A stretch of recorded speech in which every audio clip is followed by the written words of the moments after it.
How's everyone doing? So today we're going to take a look at this TOEFL writing task 2 academic discussion.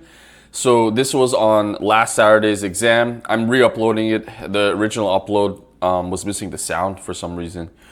Okay, so the professor's question was something like this. What are the pros and cons of companies paying to provide job-related courses to employees?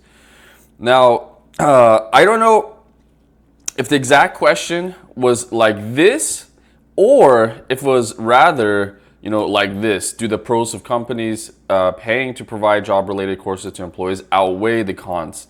So I'm doing both versions just in case you do get something like this in a future exam. So we're basically looking at an advantage-disadvantage discussion question. So if they want you to just discuss the pros and cons, the advantages and disadvantages, the benefits and demerits, you're going to do it one way. And if they want you to give your opinion, you're going to do it slightly a different way. But the good news is, for the most part, a lot of what we're going to be providing is almost the same, like 90% of it. So you don't have to tweak it a whole bit, mostly just the beginning. So let's take a look. In my opinion, there are several advantages and disadvantages of companies paying to provide job-related courses to their employees. Okay, so here I'm just letting the examiner know that I'm going to be discussing these pros and cons. On the one hand, so you're going to use this transition device to show the advantages, the benefits here, right? The pros. Offering job-related courses to workers will help improve their confidence in their abilities and skills. This is because, I give a reason, these kinds of courses, so I'm paraphrasing here, will help expand their knowledge in the field they work in, which can help boost their productivity levels. Since, reason word, they will work faster and produce better results as they know what they're doing.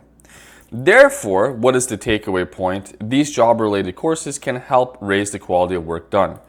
And such classes, again, I'm just paraphrasing, can also create some wonderful opportunities for employees down the road, like in the future, since employees can list any job-relevant certificates they have completed and the new skills they have acquired, which makes them stand out in applications and increases their likelihood of getting hired.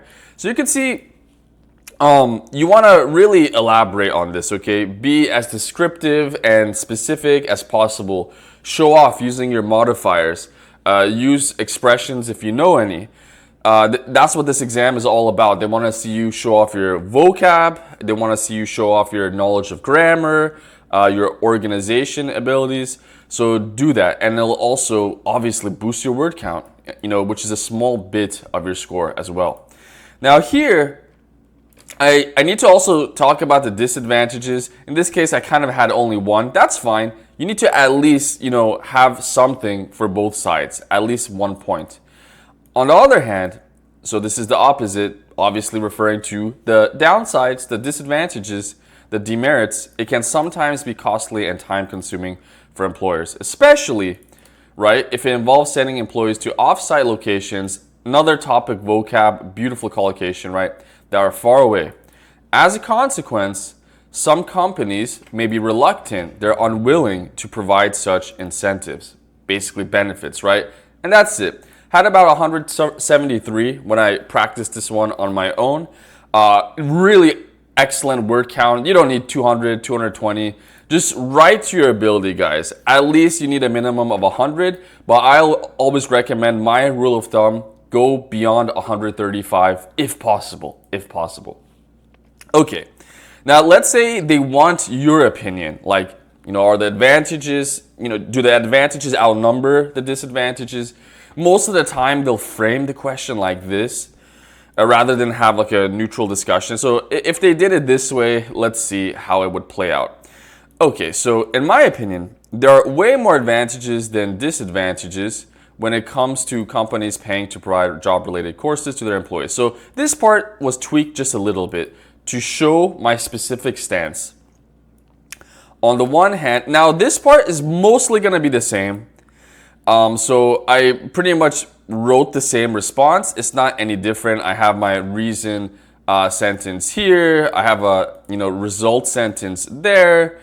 Yeah, and then we have like a second supporting argument here for the advantages, the benefits. Now, I did something actually unique when it came to the disadvantages.